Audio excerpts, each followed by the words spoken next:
If you feel a tightness in your chest when someone near you is upset, if your body reacts before your mind does, if you notice the mood shift in a room before anyone says a word, if you feel responsible for fixing discomfort that is not yours, if you carry other people's emotions like they belong to you, listen closely, because this is not just empathy. This is not just sensitivity. This is not just being kind. This is a pattern, and it lives in your nervous system. You are the one who feels tension the moment it enters a room. You are the one who softens your voice when others get sharp. You are the one who smooths over conflict before it explodes. You are the one who stays calm so others do not fall apart. You are the one who feels guilty when someone else is uncomfortable. You do not just notice emotions, you manage them. You manage other people's moods. You manage their reactions. You manage their disappointment. You manage their stress. You manage their anger. And most of the time, you do it automatically, without thinking, without choosing, without realizing you are doing it. You walk into a room and your nervous system scans for danger. Who is upset? Who is withdrawn? Who is tense? Who is overwhelmed? Who might explode? And the moment you detect it, your body moves into action, soothing, appeasing, fixing, holding, carrying, not because you want to, but because your body believes it has to. And you tell yourself, I am just empathetic. I am just caring. I am just sensitive. But the truth is deeper than that. Empaths do not feel responsible for everyone's feelings because they are too emotional. They feel responsible because at some point in their life, someone else's emotions were not safe, and your nervous system learned that your job was to manage them. Empaths are the people who apologize when they have done nothing wrong.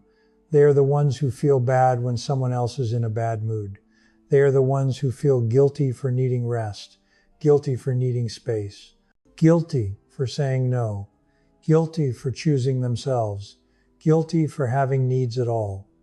They carry invisible pressure to keep everyone comfortable, to keep everyone calm, to keep everyone okay. They believe, often without realizing it, that if someone is upset, it must be their fault. If someone is disappointed, they must fix it. If someone is angry, they must soften it. If someone is struggling, they must carry it. They confuse compassion with responsibility. They confuse care with control. They confuse love with self-sacrifice. And what makes this pattern so powerful is that it does not feel like fear. It feels like identity. It feels like who you are. You are the one people come to. You are the one people lean on. You are the one people vent to. You are the one people trust. You are the one who understands. And being that person feels meaningful. It feels purposeful. It feels important. But underneath it, there is exhaustion. There is resentment you feel ashamed of. There is a quiet grief you rarely admit. There is a sense that you are always giving more than you receive. And yet, you keep doing it because your nervous system does not know another way. Empaths are often not born. They are trained. They are the children who grew up in emotional environments that were unpredictable, overwhelming, or unsafe. Homes where emotions were big. Homes where moods changed fast. Homes where anger filled the room. Homes where sadness swallowed everything. Homes where stress ruled the atmosphere. Homes where no one taught you that your feelings mattered too. So you learned something very early. You learned that other people's emotions controlled your safety. You learned that when someone was upset, bad things happened. You learned that tension meant danger. You learned that calm meant survival. So your nervous system adapted.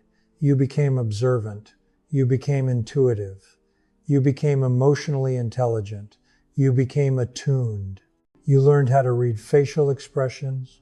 You learned how to predict moods. You learned how to sense shifts in energy. You learned how to anticipate reactions, not because you wanted to, because your body needed to. You became the child who could tell when a parent was about to explode, the child who could tell when silence meant trouble, the child who could feel stress before words were spoken. You learned how to adjust yourself to keep the peace. You learned when to stay quiet. You learned when to disappear. You learned when to be extra good. You learned when to be helpful. You learned when to be small. You learned how to become what the room needed. And people praised you for it. They called you mature. They called you sensitive. They called you understanding. They called you wise beyond your years. But what they did not see was the cost, because no one asked what it cost you to become that way. It cost you your sense of safety. It cost you your ability to rest. It cost you your right to take up space. It cost you your permission to have needs. You learned that love was something you earned by being easy. You learned that closeness came from being useful. You learned that safety came from being invisible. So now, as an adult, your nervous system still believes the same rules apply. If someone is upset, you must fix it. If someone is uncomfortable, you must help.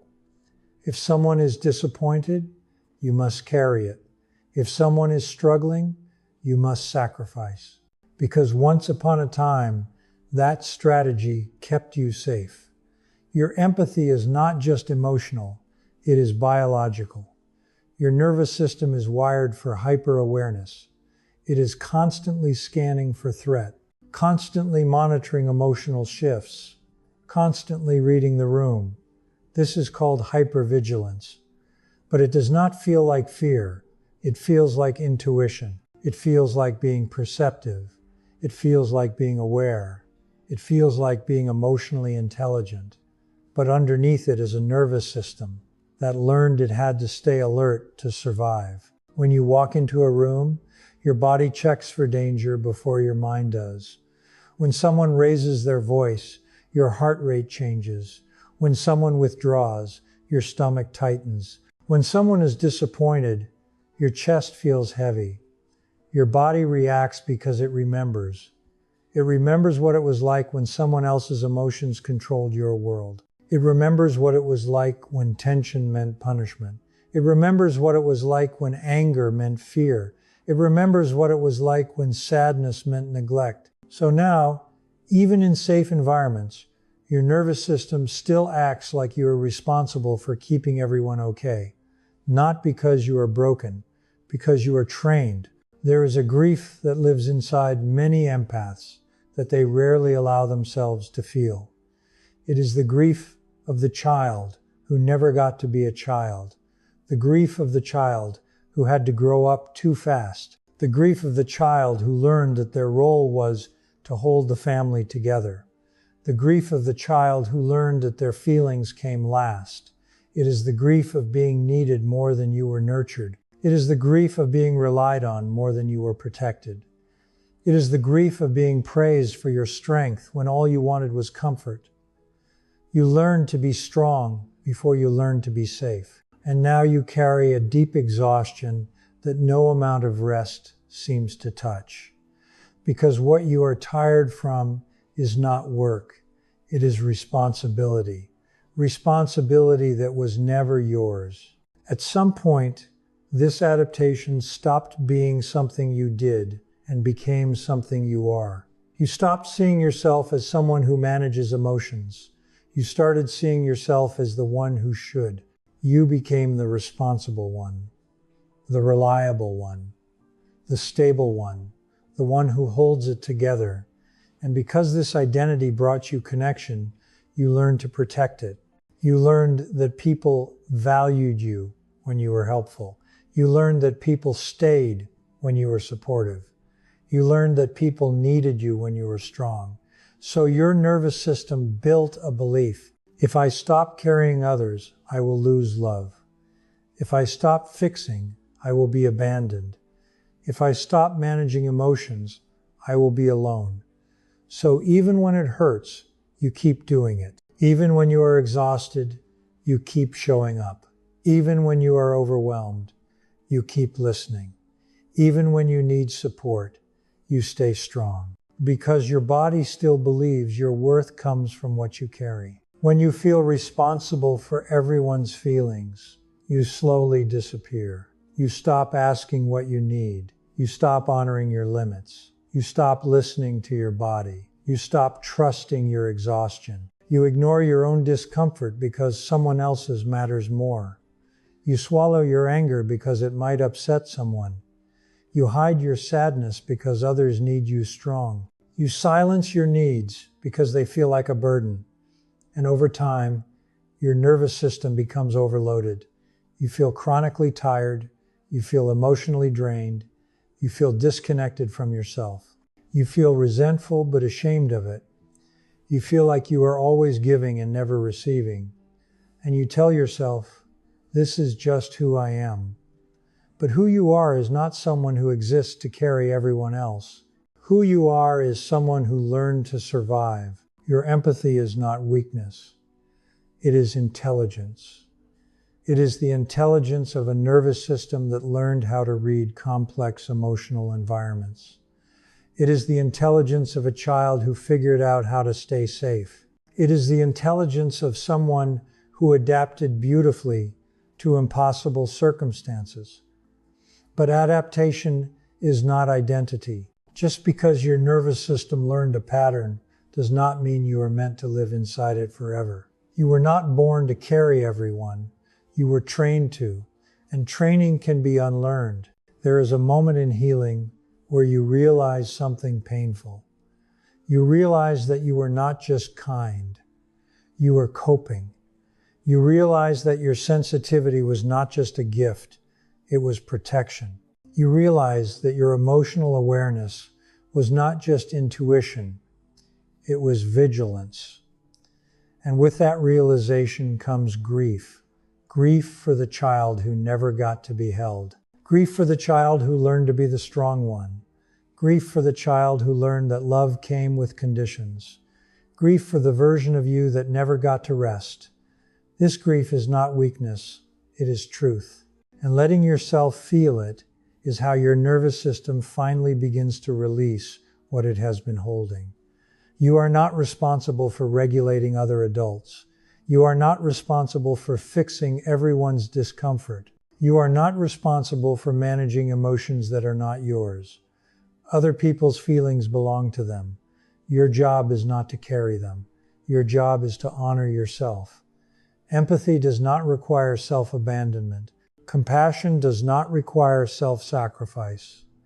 Care does not require exhaustion. Real empathy includes you. Real compassion includes your limits. Real care includes your needs. You are allowed to say no. You are allowed to rest. You are allowed to take space. You are allowed to disappoint people. You are allowed to choose yourself. Doing so does not make you selfish. It makes you whole. Your nervous system may not trust this at first. It may feel dangerous to set boundaries. It may feel wrong to step back. It may feel uncomfortable to stop fixing, because your body learned that safety came from control. So now you must teach it something new. You must teach it that you are safe even when others are upset. You must teach it that you are loved even when you say no. You must teach it that you are worthy even when you rest. This takes time, it takes patience, it takes gentleness. But every time you choose yourself, your nervous system learns a new truth. I am safe now, I am allowed now, I am free now. You were never broken, you were trained, you were never too sensitive, you were perceptive, you were never weak, you were adaptive, you were never responsible for everyone's feelings. You were just a child who learned how to survive, and now you are allowed to live differently. You are allowed to put the weight down. You are allowed to take up space. You are allowed to belong to yourself. You are allowed to be more than the one who carries. You are allowed to be held too. One of the hardest things for an empath to learn is this. You are allowed to witness emotion without absorbing it. You are allowed to care without carrying. You are allowed to support without sacrificing. But when your nervous system was trained in emotional responsibility, it does not know the difference. It does not know where you end and where others begin. It does not know what belongs to you and what does not. It does not know what is yours to hold and what is not. So when someone around you is hurting, your body reacts as if it is your pain.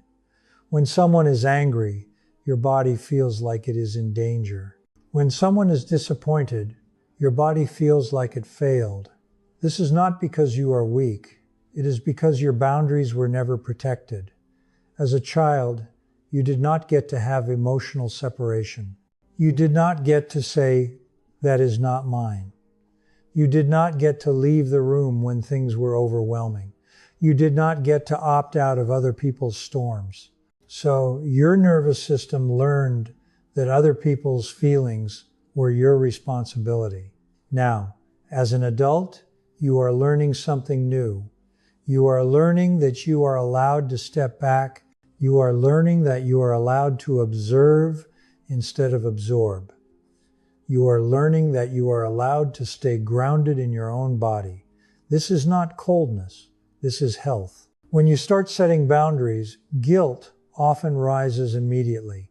Not because you are doing something wrong, but because your nervous system associates boundaries with danger. At some point in your life, saying no probably led to punishment. Asking for space probably led to rejection.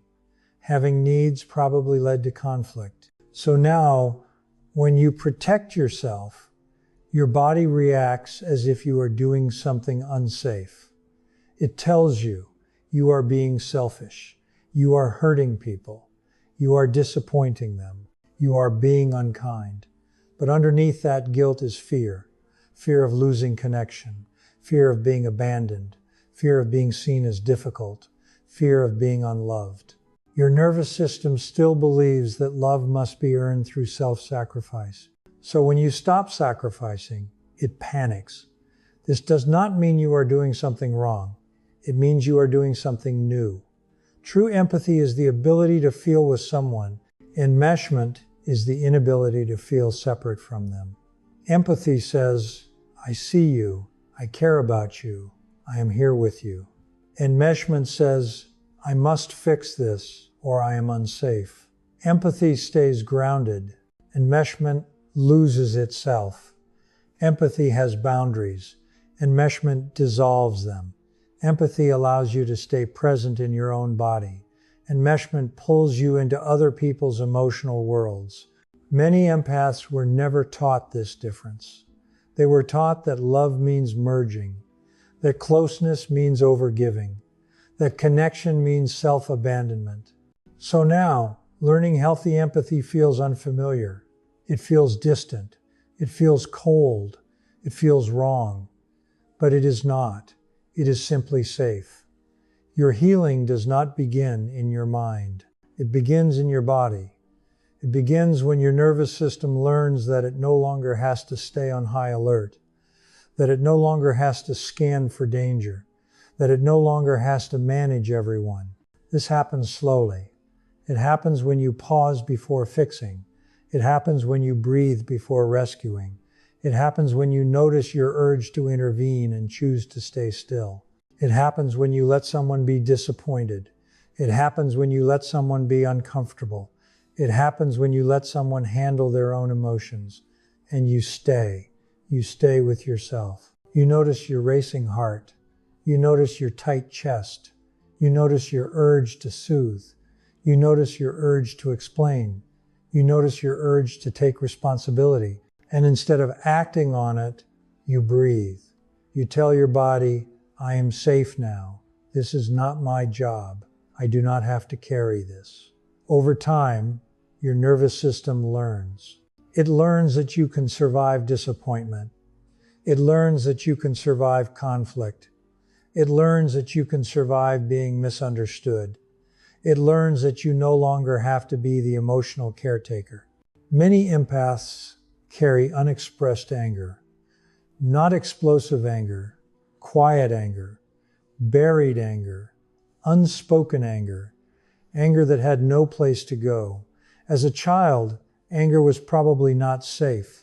It may have made things worse. It may have led to punishment. It may have been ignored. So you learn to swallow it. You learn to be understanding instead. You learn to be forgiving instead. You learn to be patient instead. But that anger did not disappear. It turned inward. It became self-blame. It became self-doubt. It became guilt. It became shame. It became exhaustion. Part of healing is allowing yourself to feel what you were never allowed to feel. The anger of being used. The anger of being overlooked. The anger of being taken for granted. The anger of being needed more than loved. This anger is not dangerous. It is information. It tells you where your boundaries were crossed. It tells you where you were overextended. It tells you where you were not protected.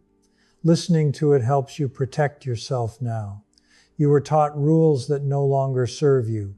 You were taught, if someone is upset, it is your fault.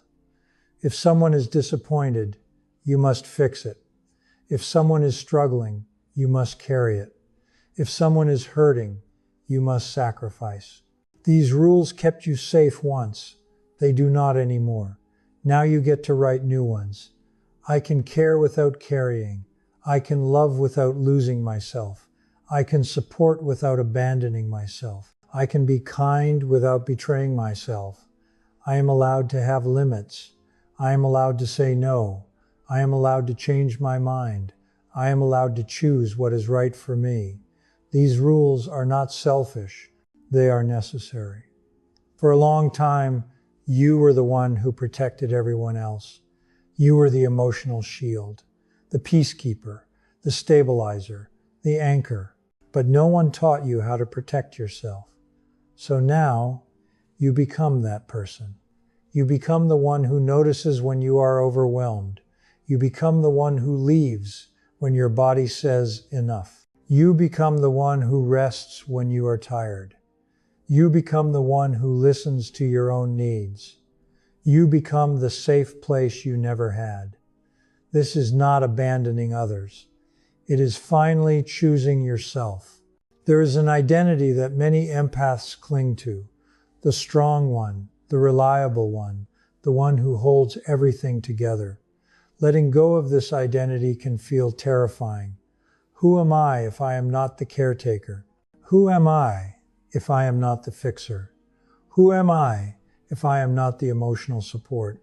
But underneath that identity is someone real, someone who has needs, someone who has limits, someone who deserves care, someone who deserves rest. You are more than what you do for others. You are allowed to exist without performing. When you stop feeling responsible for everyone's feelings, something changes. You breathe deeper. You sleep better. You feel lighter. You feel clearer. You feel more present. You begin to feel your own emotions again. You begin to know what you want. You begin to trust your body. You begin to feel whole. You start living instead of managing. This is what your nervous system has been waiting for. Safety. When you have spent your life tracking other people's emotions, you often lose touch with your own. You know when someone else is uncomfortable before they say a word, but you are not always sure when you are. You know when someone else needs support, but you do not always notice when you do. You know when someone else is reaching their limit, but you push past your own. This is not because you are disconnected from yourself. It is because you were trained to ignore your internal signals. Your body learned that other people's needs mattered more than your own, so it learned to stay quiet. But your body has always been speaking through tension, through fatigue, through headaches, through stomach pain, through burnout, through emotional numbness. These are not weaknesses. They are messages. Your nervous system has been trying to tell you, this is too much. I need rest. I need space. I need safety. Learning to trust yourself again begins with listening. Listening when your chest tightens. Listening when your stomach sinks. Listening when your shoulders rise. Listening when your breath shortens. Your body is not betraying you. It is guiding you. What happens when you stop overgiving? When you start honoring your limits, relationships change. Some people will respect your boundaries. Some people will celebrate your growth. Some people will feel closer to you, and some people will not. Some people will be uncomfortable. Some people will be disappointed. Some people will push back. Some people will try to guilt you. This does not mean you are wrong. It means the relationship was built on your self-abandonment. When you stop overgiving, you stop enabling emotional dependence. When you stop fixing, others are forced to face themselves. When you stop carrying, others must carry their own weight. This can feel destabilizing at first, but it is honest. And honesty is the foundation of real connection. The people who truly care about you will want you whole, not depleted. The loneliness of change. There is a loneliness that comes with healing, not because you are losing people, but because you are losing old versions of yourself. The version who stayed quiet, the version who overextended, the version who tolerated too much, the version who disappeared. Letting go of those versions can feel like grief. You may miss the sense of being needed. You may miss the feeling of being important. You may miss the familiarity of being the strong one. But being needed is not the same as being loved. And you deserve to be loved. Building a new sense of worth. When your worth has been tied to what you do for others, being still can feel terrifying. If I am not helping, am I valuable? If I am not fixing, do I matter? If I am not carrying, will I be chosen? These questions come from a nervous system that learned conditional love. So now you get to build something new. A sense of worth that does not depend on sacrifice. A sense of value that does not come from exhaustion. A sense of identity that does not require disappearance. You matter because you exist, not because you perform, not because you save, not because you hold everything together. You matter because you are here, letting yourself receive. Many empaths struggle with receiving care, receiving support, receiving love, receiving attention. It feels uncomfortable. It feels unfamiliar. It feels unsafe because you learn to give, not to receive. You learn to be the listener, not the one who speaks. You learn to be the helper, not the one who asks. You learn to be the strong one, not the one who leans. So when someone offers you support, your body may tense. When someone shows up for you, you may pull away. When someone wants to care for you, you may feel undeserving. This is not because you do not want connection. It is because connection once came with cost. So now you are learning a new kind of closeness. One that does not require self-sacrifice. One that does not demand silence. One that does not ask you to disappear.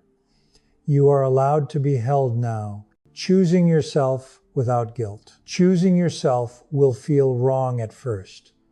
Not morally wrong, emotionally wrong. Your nervous system will say, this is dangerous, this is selfish, this is unkind. But what it is really saying is, this is unfamiliar. You are stepping out of survival. You are stepping into safety. You are stepping into adulthood. You are no longer the child who must keep the peace. You are no longer the child who must manage emotions. You are no longer the child who must earn love. You are the adult who gets to choose. Learning what real safety feels like. For most of your life, safety did not mean peace. It meant silence. It meant compliance. It meant being easy. It meant not rocking the boat. It meant keeping everyone calm. Your nervous system learned that safety came from control. If I manage their mood, I am safe. If I keep them happy, I am safe. If I prevent conflict, I am safe. If I disappear, I am safe. So now, when life is calm, your body still waits for the other shoe to drop. When relationships are steady, your body stays alert. When things feel good, your body prepares for loss. Because safety was never something you relaxed into. It was something you worked for. Now you are learning something new. Safety is not something you earn. It is something you feel. It feels like your shoulders dropping. It feels like your breath slowing.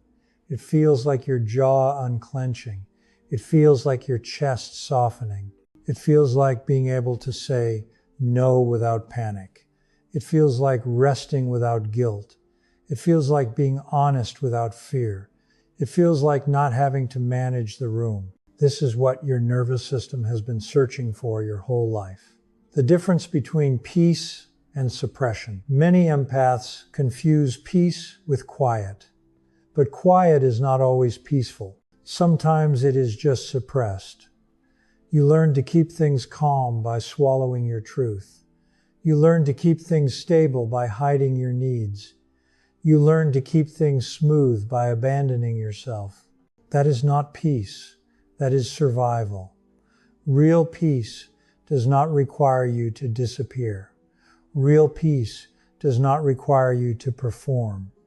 Real peace does not require you to carry others. Real peace allows you to breathe. It allows you to speak. It allows you to say what you feel. It allows you to take up space. It allows you to be real. When you start choosing yourself, there will be moments when you choose yourself and your body shakes. Your hands may tremble. Your heart may race. Your stomach may twist. Your chest may tighten. This is not weakness.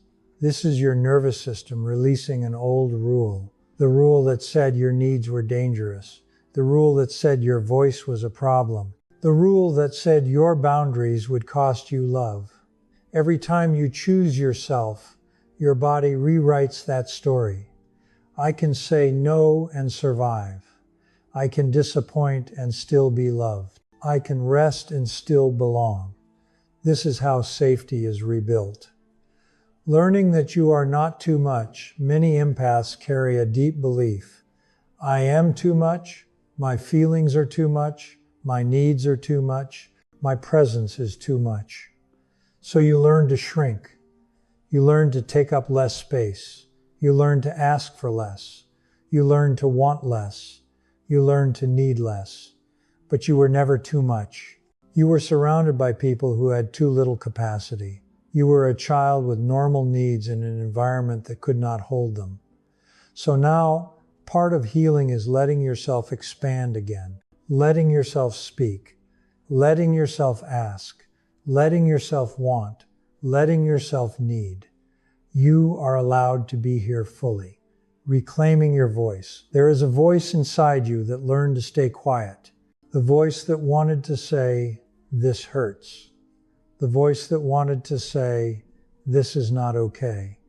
The voice that wanted to say, "I need help." The voice that wanted to say, "I am tired." That voice did not disappear. It learned to wait. And now it is waiting for you to listen, waiting for you to trust it, waiting for you to speak. Your voice is not dangerous. Your truth is not a threat. Your needs are not a burden. They are a part of you. Letting relationships meet the real you. For a long time, people may have known a version of you that was endlessly available. The version who never said no. The version who always showed up. The version who never asked for much. But that version was not the whole you. It was a survival version. Now, you are letting people meet the real you. The one with limits, the one with needs, the one with boundaries, the one with preferences. Some people will adjust. Some people will grow with you. Some people will come closer. And some will fall away, not because you are unlovable, but because the relationship required your self-abandonment. You deserve relationships that can hold your wholeness. You are not responsible for other people's healing. Another heavy weight many empaths carry is this: I must save them. I must heal them. I must fix them. I must make them okay. But you are not meant to carry other people's journeys. You can walk beside someone. You can care about someone. You can support someone, but you cannot live their life for them. And it is not your job to. Letting go of this responsibility is an act of love for them and for you. Stepping out of survival. There is a version of you that lived in survival for a very long time. That version kept you alive. That version protected you. That version adapted brilliantly. But you are no longer there. You are not that child anymore. You are here now. And now you get to live. Not manage, not endure, not carry. What it feels like when you no longer carry. Everyone, there comes a moment in healing that feels unfamiliar, quiet. Not the tense kind of quiet.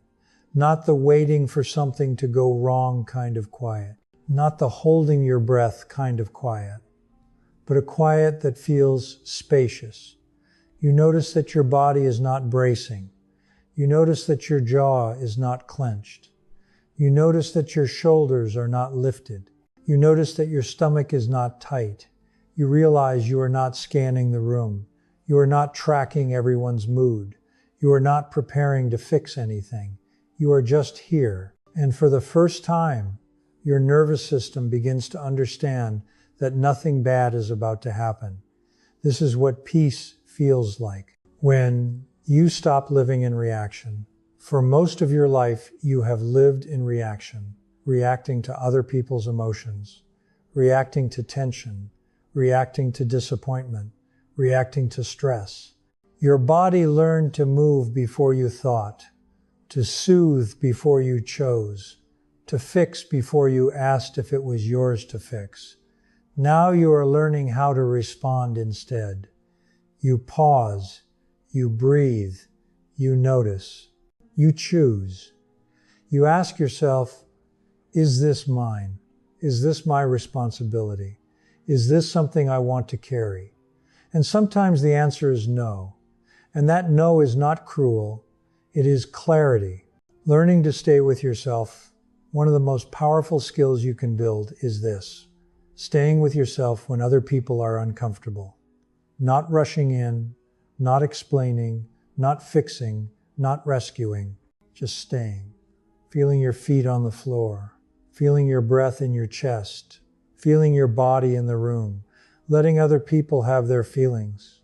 This is how your nervous system learns that you no longer have to abandon yourself to keep connection. You can stay with you, rebuilding trust in your boundaries. Boundaries are not walls, they are bridges. They tell people how to meet you. They tell people how to love you. They tell people how to respect you. Without boundaries, your nervous system is constantly exposed, constantly available, constantly on call. With boundaries, your body can rest. You no longer live in emotional emergency mode. You no longer live in constant responsibility. You no longer live in survival. You live in choice. The strength of letting go of emotional responsibility is one of the bravest things you will ever do. It means trusting that other people can handle their lives. It means trusting that you do not have to manage the world. It means trusting that you are allowed to exist without fixing. This takes courage because your nervous system learned that control meant safety. Now you are learning that presence is safety. You are allowed to be a person, not a role. For a long time, you were not allowed to be a person. You were a role. The helper, the peacemaker, the emotional support, the strong one. You were what everyone needed, but you were not allowed to be what you were. A human with limits, a human with needs, a human with emotions, a human who gets tired. Now you are stepping out of the role and into yourself, letting your life be yours. When you stop living for other people's comfort, something opens. You begin to feel curiosity again. You begin to feel desire again. You begin to feel excitement again. You begin to feel joy again. Not because everything is perfect, but because your life is finally yours. You are no longer living inside other people's expectations. You are no longer organizing your world around their emotions.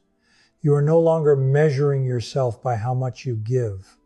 You are living from your own center. The quiet confidence of self-trust. There is a confidence that does not come from achievement. It comes from self-trust, from knowing when to say yes, from knowing when to say no, from knowing when to stay, from knowing when to leave, from listening to your body, from honoring your limits, from respecting your needs. This confidence is calm. It does not prove. It does not perform. It does not seek approval. It simply knows. You were always more than your survival. Your empathy was a gift. Your sensitivity was a gift. Your awareness was a gift. But they were shaped by survival. Now they get to be shaped by safety. Now they get to serve you. Now they get to exist without cost. When your nervous system finally exhales, there may come a moment when you realize something has shifted.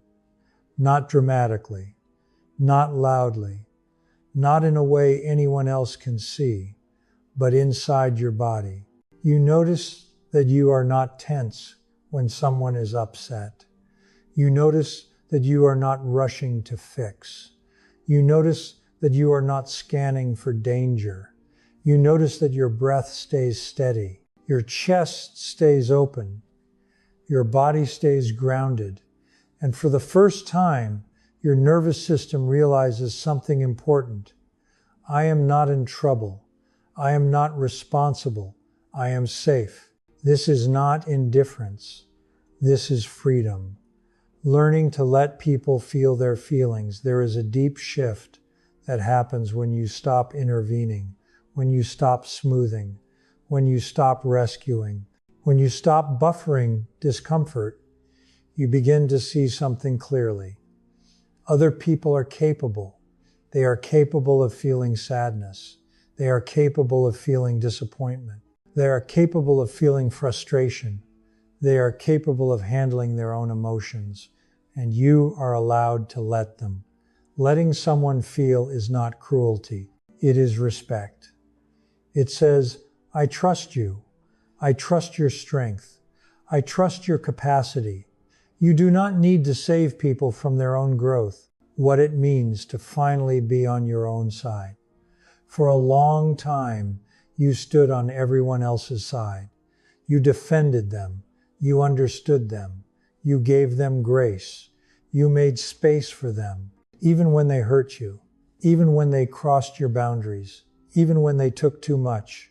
Now you are learning to stand on your own side, to believe yourself, to trust your feelings, to honor your experience, to protect your energy. This is not selfish. This is loyalty to yourself. The end of emotional debt. Many empaths live with a sense of emotional debt. I owe them my time. I owe them my energy. I owe them my presence. I owe them my support. But love is not a transaction. You are not required to repay connection with exhaustion. You are not required to earn belonging through sacrifice. You are not required to bleed to be loved. You are allowed to give because you want to, not because you feel obligated. When you no longer feel guilty for being human, you stop apologizing for being tired. You stop explaining your boundaries. You stop justifying your needs. You stop minimizing your experience. You stop saying, I am sorry for taking up space. I am sorry for needing rest. I am sorry for saying no. I am sorry for choosing myself. You realize something simple and powerful. You are allowed to be human. Letting yourself be seen. For many empaths, invisibility once felt safe. If they do not see me, they cannot hurt me. If I stay quiet, I stay safe. If I stay small, I survive. Now you are learning that visibility is not danger. You are allowed to be seen. You are allowed to be known. You are allowed to be felt. Not as a role, not as a function, not as a caretaker, but as a person. When you realize you were never the problem, there is a moment in healing when the shame dissolves. You realize that you were not too sensitive. You were in an environment that was too harsh. You were not too emotional. You were not supported. You were not too much. You were asked to be less. You were not broken. You were adapting. And suddenly, everything makes sense. The relief of finally coming home to yourself. There is a relief that comes when you stop running, when you stop performing, when you stop managing, when you stop carrying. You come home to your body, to your breath, to your heart, to your truth. You come home to yourself. The life that was waiting for you. There is a life that has been waiting on the other side of survival. A life with ease, a life with space, a life with joy, a life with rest. A life where love does not cost you your identity. A life where connection does not drain you. A life where you get to belong to yourself. That life is not far away. It begins the moment you stop believing you are responsible for everyone's feelings.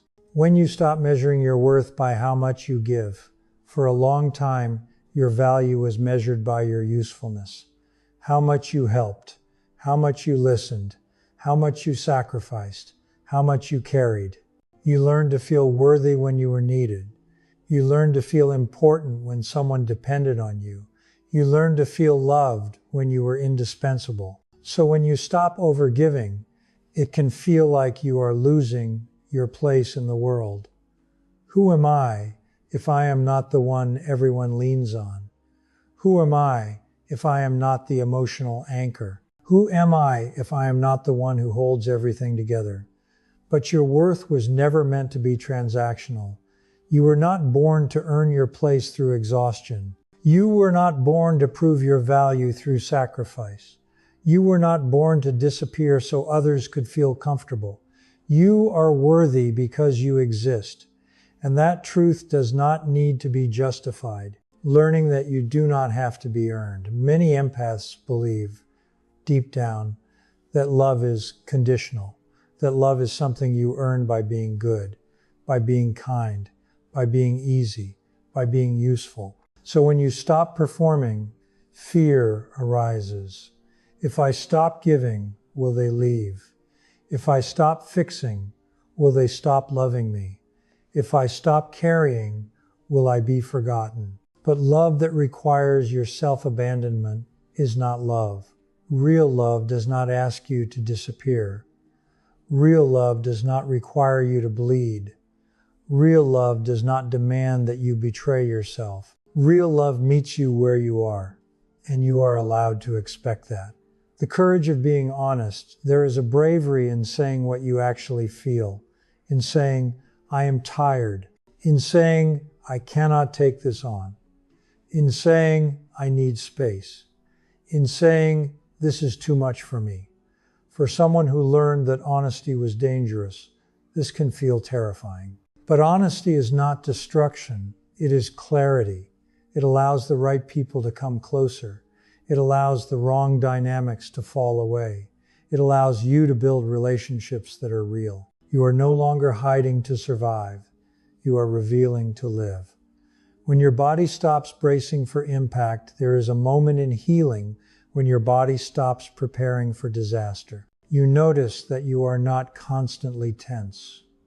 You notice that you are not always anticipating conflict. You notice that you are not waiting for someone to be upset. Your nervous system no longer expects emotional emergencies. It begins to trust the present. And in that trust, something beautiful happens. You feel lighter. You feel clearer. You feel more present. You feel more alive. You are no longer living in reaction. You are living in choice. letting your emotions belong to you. For so long, your emotional world was crowded, full of other people's stress, other people's sadness, other people's anger, other people's disappointment. There was little room for you. Now, your emotional space is becoming quieter, not empty, clear. You begin to recognize your own feelings again, your own desires, your own fears, your own hopes. You begin to know what you want, what you need, what you value. You begin to live from your own center. The stability that comes from self-trust. When you stop outsourcing your sense of safety to other people, something changes. You no longer need everyone to be happy for you to feel okay. You no longer need approval to feel secure. You no longer need validation to trust yourself. You become your own anchor. You trust your instincts.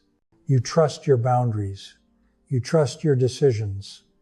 And that trust creates stability, a calm that does not depend on the world behaving a certain way, a peace that comes from within. When you realize you are allowed to have a life. For many empaths, life was something that happened in the background. You were always responding, always helping, always supporting, always fixing. Your own dreams were postponed. Your own desires were quiet. Your own needs were delayed. Now you are stepping into your life, your interests, your passions, your joy, your rest. You are no longer living on the edges of your own existence. You are finally at the center. The beauty of being ordinary. There is a strange freedom in being ordinary, not extraordinary for how much you give, not exceptional for how much you endure, not admired for how strong you are, just human, allowed to be tired, allowed to be confused, allowed to be imperfect, allowed to be learning. You no longer need to be exceptional to be loved. You just need to be you. When you no longer need to save the world, there is relief in realizing that you are not responsible for everything. The world does not rest on your shoulders. Other people's happiness is not your job. Other people's healing is not your burden. You get to live. Not rescue, not manage, not carry, just live. If you have spent your life feeling responsible for everyone's feelings, there is nothing wrong with you. There never was. You were not born carrying this weight. You learned to carry it. You learned it because once being emotionally aware kept you safe. You learned it because once managing the room protected you. You learned it because once staying small helped you survive. And that child did exactly what they needed to do. They were not weak. They were intelligent. They were adaptive. They were brave. But you are not that child anymore. You are here now. And you no longer have to live by the rules that were written for survival. You no longer have to earn love by being useful. You no longer have to buy safety with silence. You no longer have to pay for belonging with exhaustion. You are allowed to put the weight down. You are allowed to let other people carry their own emotions. You are allowed to let other people feel their own feelings. You are allowed to let other people live their own lives. And you are allowed to live yours. You were never meant to be the emotional backbone of the world. You were never meant to disappear inside other people. You were never meant to exist only as support. You are a person with a body, with a heart, with a nervous system that deserves rest, with needs that deserve care, with boundaries that deserve respect. You are allowed to take up space. You are allowed to say no. You are allowed to choose differently now.